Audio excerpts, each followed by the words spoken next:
Yo soy el padre Ademar. Nosotros ahora vamos a hacer un viaje del tiempo. Pues el día 1 de noviembre de 1987, yo fui ordenado sacerdote en la ciudad de Rondonópolis, Mato Grosso, Brasil. Bueno, en aquel mismo día, antes de mi primera misa, mi superior hablando conmigo, el padre Patarello, él me dijo que yo iba a trabajar en Venezuela. Entonces, el día 16 de enero de 1988, yo llegué en Barquisimeto. El padre Ítalo Sarán fue a me buscar allá en Maiquetía y llegamos juntos a Barquisimeto. Llegando a Barquisimeto, el primer lugar que yo fui, el primer sitio, fue la casa de Rafaelito y Adela. Allá conocí a Milagros, Jaira, el gordo Rafael, que era flaco, José Carlos el chiquito, que era grandote. Pues bien, fue un momento muy especial para mí porque fue el primer contacto que yo tuve con el pueblo venezolano. Y mi primer contacto fue con esta familia maravillosa, la familia de Rafaelito y Adela. Muy bien. Cuando llegué a Venezuela, el pequeño Cotolengo, Don Orione, era administrado por el señor Damiano. Damiano era amigo de la señora Ravasio Paquita. Entonces, ella italiana, había este grupo de amigos y él era administrador del Cotolengo. Cuando llegué allá, me presenté, hablamos un poco y él se retiró y no vino más al Cotolengo. Infelizmente, meses después, yo supe de la muerte del señor Damilano. Que o buen Dios lo tenga en su gloria por el bien que él hizo al Cotolengo.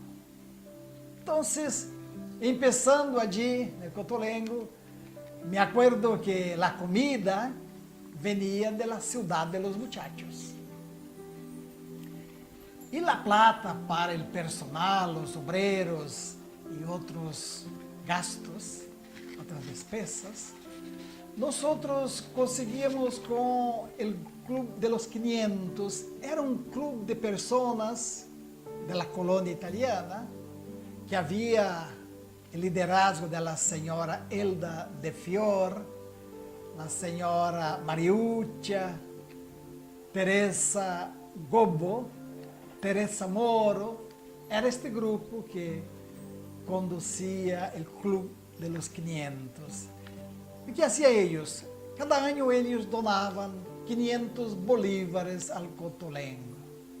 Entonces, era mucho dinero, era plata, servía mucho para nosotros. Cada contribución de estos amigos del Club de los 500. Había también otros colaboradores anónimos o colaboradores permanentes que aportavam sua ajuda ao Cotolengo. Entre estes benhechores, me acuerdo del señor Pernalete, que aún siendo venezolano, él también hacía parte del Club de los 500. El señor Constantino Panayotti, Rolando Yepes, mi amigo Antônio Cabrita. Antônio Cabrita, ele era muito especial porque ele venia para dentro do Cotolengo. E ele fazia muitos trabalhos com seu carro, com seu coche, ia e volvia, ia fazer compra, ia ao mercabar e coisas assim. Era uma pessoa de dentro do pequeno Cotolengo, de todos os dias. una gratitud muy especial a nuestro hermano Antonio Cabrita. Bueno, llegando en Venezuela, en una reunión de los curas, yo conocí al padre Freites y él, párroco de la parroquia del Valle, me preguntou se eu poderia hacerle um favor. Seria substituí-lo durante uns dias que ele ia sacar de vacações. E eu disse que sim, estava chegando e estava disponível a fazer algo. Mas eu conhecia muito pouco o espanhol, mas aún assim aceitei o desafio de substituí-lo allá en la parroquia del Valle. E allá conheci o grupo Sinaí de los jóvenes, a Douglas, José Gregorio, Leonardo, Jané, Zoraida. Este grupo de pessoas maravillosas. E eles estes jovens começaram a ir ao Cotolengo, aos fins de semana especialmente. Leonardo, que manejava, fazia o trabalho de ir, ele com José Teodoro, iam ao Mercabar buscar os alimentos que nós ganhávamos aos sábados allá em Mercabar. Então, era isso. Esse trabalho que hacía nossos amigos jóvenes de la Parroquia del Valle. E esta amistad seguiu durante todo o tempo. Hasta hoje são meus amigos, estes jóvenes de la Parroquia del Valle. E trabalhando, assistindo também à parroquia Nuestra Senhora de Guadalupe, allá em Andrés Aloy Blanco. Já tive contato com outro grupo de jovens, Então, Puri, Zambrano, Jenny, Jelitza, tantos outros jovens que faziam parte daquele grupo, e eles também começaram a ir ao Cotolengo aos domingos, passava todo o dia ao Cotolengo. E jogavam com os muchachos, ajudavam, tudo o que era possível. E isso foi criando um vínculo muito forte com estas pessoas. Cotolengo, de verdade, tinha sua vida, suas atividades. Não era fácil, mas era um prazer trabalhar no Cotolengo. E todos aqueles amigos que estavam unidos ao Cotolengo em suas atividades, especialmente da colônia italiana, já disse, da colônia portuguesa. E aqui me recordo muito bem a senhora Amália Pereira, a senhora Escila de Olavarrieta, a senhora Judith Ferreira. Bueno, eram pessoas que estavam com nós, também venezolano Hugo Boscan e sua esposa, que estavam sempre ali colaborando com nós, trabalhando com nós. E quando hacíamos as promoções, os eventos, eles estavam juntos. Tantas verbenas hicimos allá no Centro Luso-Larense, no Centro Atlântico Madeira, no Hogar Canário Larense e outros sítios para recaudar fundos, recaudar recursos para a manutenção do pequeno Cotolengo. Então havia um grupo grande de pessoas trabalhando no Cotolengo. Em verdade, quando eu fui para a Venezuela, eu não creia que regressara de allá. Creia que ia permanecer allá para sempre, trabalhando sempre em Venezuela. Pero a coisa cambiou com o tempo, porque a casa, as obras de Lunín, do Cotolengo, da paróquia, estavam ligadas à província brasileira. Pero o provincial cambiou o padre Patarello, vino o padre Lemos, Y el padre Lemos dijo, no, mejor que el Cotolengo, las obras de Venezuela, el Cotolengo, el seminario, la parroquia y el ONIN, sea administrado por un país de habla hispánica. Entonces fue transferida a la provincia de España. Y cuando se transfirió a España, vino para Venezuela, para Barquisimeto, el padre Javier y el padre José Antonio. Entonces el padre Javier quedó allá en el Lonín con el padre Ítalo Sarán. Y el padre José Antonio vino al Cotolengo a trabajar conmigo al Cotolengo. Bueno, trabajo era tanto, ¿no? El padre José Antonio se encargó de acompañar de muy cerca a los muchachos, especialmente a los obreros, a los cuidadores, a los celadores, aquellos que estaban con los muchachos. Bien, pero en 1991, 25 de octubre, llegaba en Caracas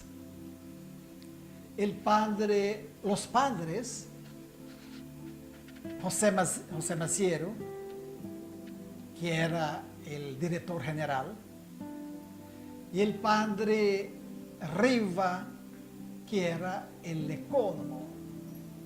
Llegaban y ellos venían del Brasil y fueron a hacer una visita a Venezuela.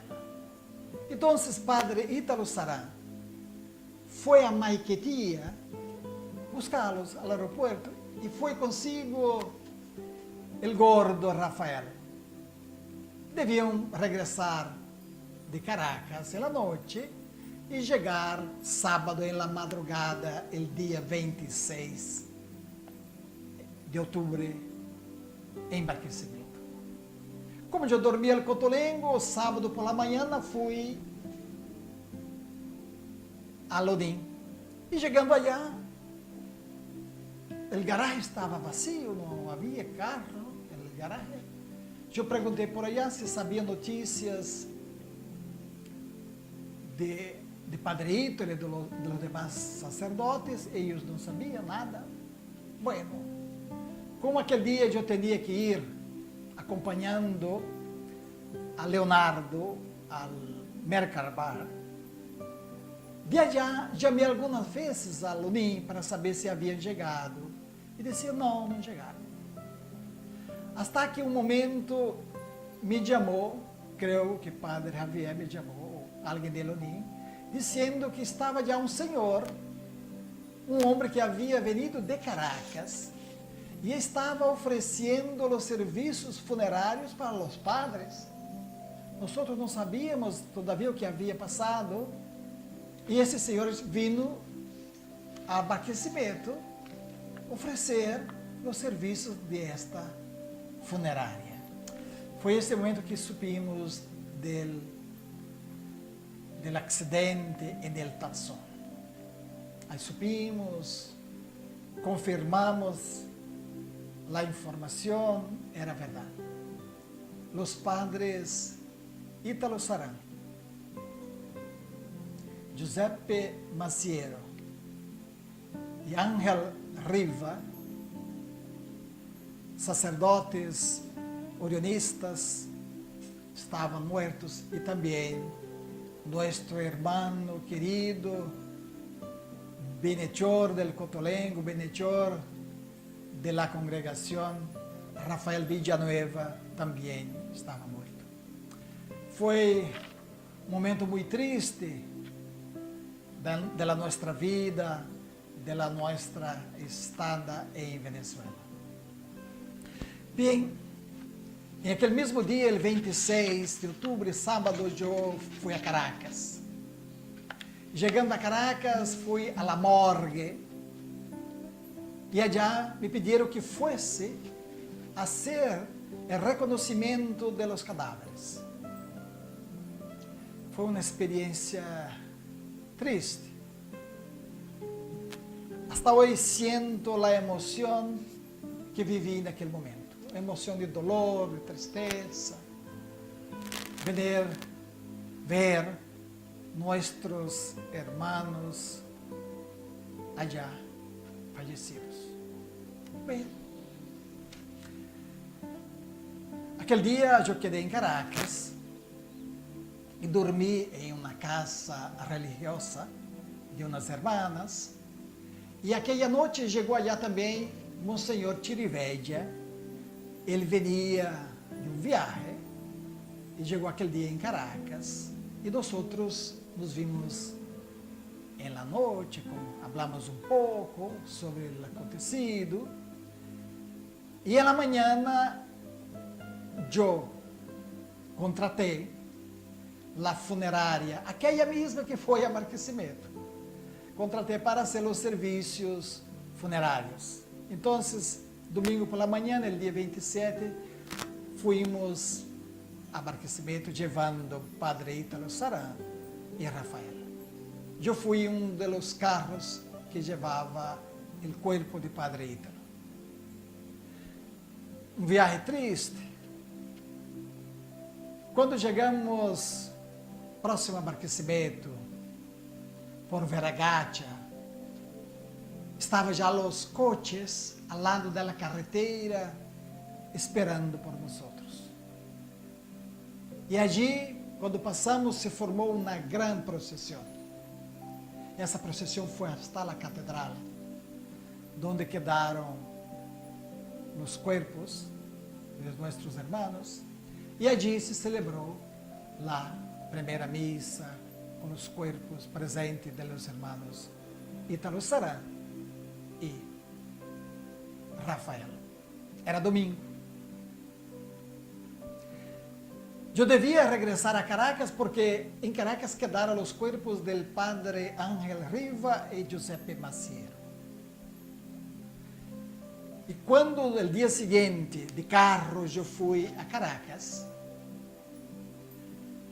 às 5 da manhã, quando eu passava por o cemitério, allá estavam fazendo o entierro de Padre Ítalo Saran, às 5 da manhã. Eu havia o compromisso, em Caracas não podia quedar-me, eu segui viagem. E bem, e allá hice todas as diligências necessárias e enviamos os dois irmãos nossos a Itália, porque allá nos esperavam. Bueno, um hecho triste, difícil, pero a vida seguiu. E nós hicimos a distribuição das atividades. O padre Javier quedou responsável por el Odin. O padre José Antonio por la parroquia Nuestra Senhora de Guadalupe. E eu quedei com o Cotolengo. E assim, seguimos a vida e o trabalho. Havia muito o que fazer. Eu, por exemplo, además das atividades del Cotolengo, eu colaborava com a paróquia de Tamaca, com a paróquia de Duaca, colaborava também com os encontristas do matrimônio com Cristo. Bem, havia muito o que fazer. E, assim, e havia também os amigos, tantos amigos benefeitores del Cotolengo, com as tantas reuniões que hacíamos dia por dia. Todos os dias estava eu em la calle, visitando alguém, buscando alguma coisa. Né? Por exemplo, a Associação das Panaderias de Barquisimeto donavam, porque cada panaderia, cada dia donava 150 panes. Então, 30 panaderias, cada dia uma donava 150 panes ao Cotolengo. E eu ia buscar estes panes. E falava com a gente, e conhecia todos os panadeiros de Barquisimeto. Iba buscar outras donações em la zona industrial. Então, tinha sempre a vida llena de atividades. E no Cotolengo, allá teníamos los sombreros, el personal que cuidaba del Cotolengo. Y lo hacía muy bien.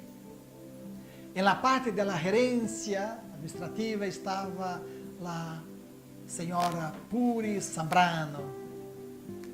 Después, con la participación de las monjas, hermana Clara, hermana Josefa, María García, Lina, toda esta gente muy competente, muy dedicada, que daba el Cotolengo trabajando allí. Bueno, se pasaron los años y empezaba a llegar para nosotros en Barquisimeto solicitudes de Caracas, de personas, instituciones que gostariam que nosotros fuíssemos a Caracas a empezar um trabalho como el Cotolengo, allá por Caracas. E eu fui visitar um instituto em Caraballeda e se quedou arreglado que aquele instituto venia para a pequena obra da Divina Providência, para a nossa congregação, e também uma paróquia cercana. E como eu estava já há 5 anos em Barquisimeto, el ano seguinte se completava 6 anos e eu devia ir, então, para Caraballeda trabalhar allá. Foi quando chegou uma comunicação de Brasil e o padre provincial me pedia que regressara a Brasil para assumir a gestão de nosso hospital em Araguaína. Para mim foi um golpe, porque eu não esperava aquilo, não esperava. E bueno, a obediência para nós é fundamental. Então, obedeciendo o chamado da congregação, eu empecé já preparando-me para deixar Barquisimeto. Havia chegado em Venezuela o padre Isidro Ruiz e ele foi ao Cotolengo substituir-me no trabalho da direção do Cotolengo. Então, terminando o ano 2000, el año 1993, terminava também assim para mim mi tempo, mi trabalho allá em Venezuela. E regressei ao Brasil. Há tanto tempo, mas para mim é como se fosse ayer. Porque é verdade que eu saí de Venezuela, mas Venezuela não saiu de minha vida. Não saiu de meu coração, não saiu de mis pensamentos. Los recuerdo sempre. Los recuerdo os amigos da paróquia Nossa Senhora de Guadalupe. São tantos amigos da paróquia Nossa Senhora de Guadalupe. Os amigos de Lonim. Los amigos de Lonim. A gente que trabalha em Lonim. Zoraida, um bom recuerdo. Los amigos del Cotolengo, Por isso que he regressado tantas vezes em Venezuela. E lo hacía hasta por uma necessidade minha de rever, de reencontrar, abraçar outra vez os amigos que tanto extraño.